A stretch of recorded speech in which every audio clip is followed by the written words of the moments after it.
और जब देश की आर्थिक स्थिति मजबूत होगी तभी हमारे बच्चे अच्छी प्रकार से शिक्षा ग्रहण कर सकेंगे। इसके लिए माननीय मोदी जी ने क्या सोचा? माननीय मोदी जी हमारे और आपके घर के मुखिया हैं।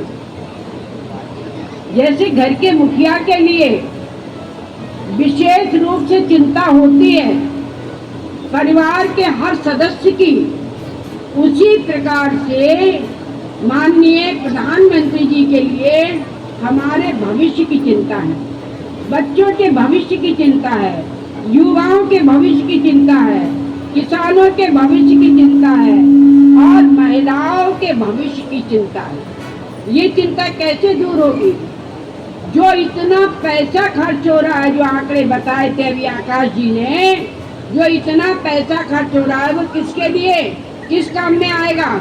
अगर बार बार चुनाव नहीं होंगे तो यह आपके विकास के काम में आएगा, आपकी शिक्षा आगे बढ़ेगी, हमारी महिलाओं के जो घर का बजट है वो नहीं बिगड़ेगा, हमारे किसानों का बजट नहीं बिगड़ेगा, हमारे सरकारी कर्मचारियों की स्थिति भी मजबूत रहेगी, उनको बार बार घर छोड़कर बाहर नहीं जाना पड़ेगा, जो आर्थिक व्यय हमारे देश में पड़ रहा है वो नहीं पड़ेगा।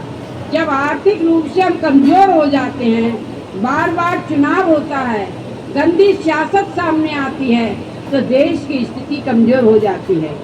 आज की तारीख में आप देख रही हैं कि जो आतंकवादियों के द्वारा कुकृत्य किया गया है उसके ऊपर पूरे देश की निगाहें हैं और सभी देशवासी आशा भरी नजरों से माननीय प्रधानमंत्री जी की तरफ देख रहे हैं कि माननीय प्रधानमंत्री जी किस प्रकार से इसका बदला लेंगे। देख रहे हैं आप लोग, सब लोगों की आशाएं हैं माननीय प्रधानमंत्री जी की तरफ कि पाकिस्तान से किस तरीके से बदला लिया जाएगा, लेकिन लिया जाएगा, निश्चित लिया जाएगा और इस प्रकार से लिया जाएगा कि अपना देश भी सुरक्षित रहे, अपनी सेना भी सुरक्षित रहे और जो आतंकवादी हैं उनको जमीन में मिलाकर उनको राख कर दिया जाए।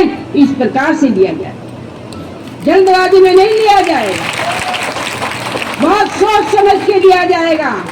आज तो वो बंकरों से भाग रहे हैं, छिप रहे हैं, छिप जाने दो, जहां वो छिपेंगे वही उनका सफाया किया जाएगा। आज हमारे प्रधानमंत्री जी इस फिराक में हैं कि ठिकाने पे तो आ जाए।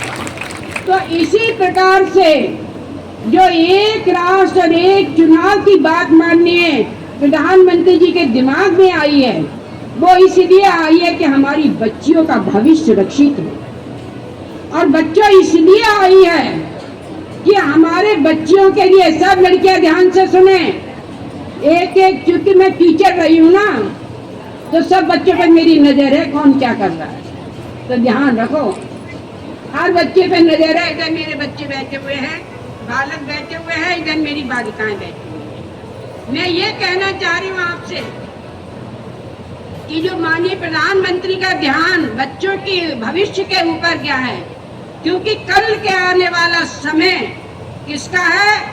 आपका है। हम लोगों का तो जीवन जैसा बीतना था बीत गया, हमारे जीवन को सही रूप से कौन चलाएगा? हमारे जीवन को सही रूप से जो चलाएंगे वो हमारे बच्चे चलाएंगे, क्योंकि बच्चे भविष्य की निधि हैं, भविष्य की धरोहर हैं।